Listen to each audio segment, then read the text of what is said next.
Alright guys, so we're back with another Spider-Man Homecoming video. Now this one we're going to be talking about a few things. First off, we're going to be talking about some of the actual shooting that is still happening and why people are kind of confused as to what they're seeing and why you shouldn't be confused because it's standard Hollywood practice. And the second one on when can we possibly expect the first trailer to this to drop. So first thing is first, and we are going to be talking about the brand new set photos that have come out there that show you Spider-Man, Tom Holland in his suit, and he's holding up like this weird checkerboard of colors and this weird looking light thing.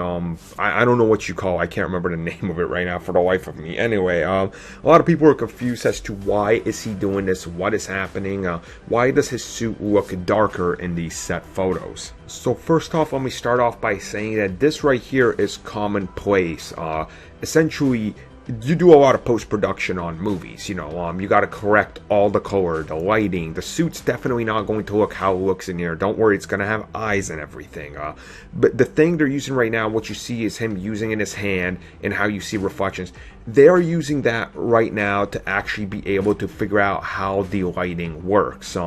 Essentially, he sits there and holds that up and they're looking around all the lighting and everything. So if it has to reflect on his suit or if something happens there, they know exactly what was around, how the lighting was reflecting everything so it doesn't look fake.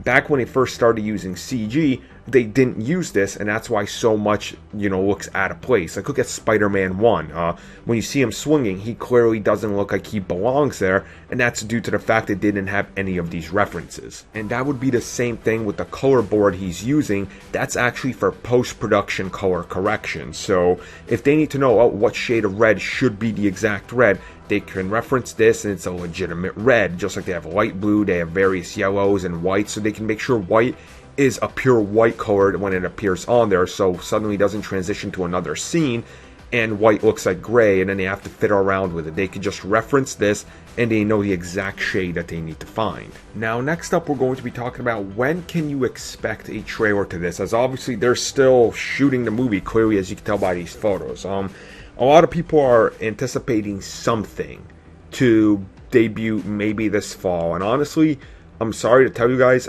I don't think you're getting that. When Doctor Strange comes around, you're most likely going to be seeing the trailer to Guardians of the Galaxy. This makes the whole, it just makes the most sense, right? It makes the most sense because that's their next movie.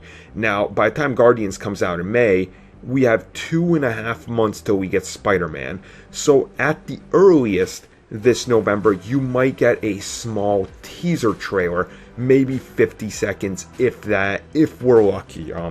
At the earliest, I'm saying you're probably going to be seeing something around Super Bowl time, so around February, maybe late February, early March for Spider-Man Homecoming. And the reason is they don't want to step on their own marketing. You can't market Guardians of the Galaxy alongside Spider-Man because people are going to take all the attention away to Spider-Man because it's the brand new Marvel Cinematic Universe iteration of it. It's the Disney iteration of it.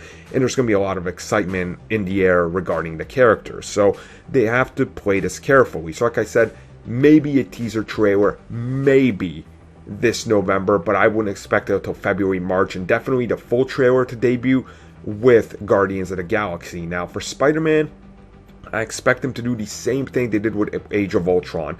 They're going to wait till the last minute to start the massive marketing push, which means we could literally be in the post Guardians of the Galaxy end of May, time when we finally start getting more clips and pictures and official posters, and that's a long time to wait, so it's gonna be a while. Now this also goes hand in hand with the Sony partnership. Sony would market Spider-Man and or the Amazing Spider-Man, Amazing Spider-Man 2 literally a year and a half before release.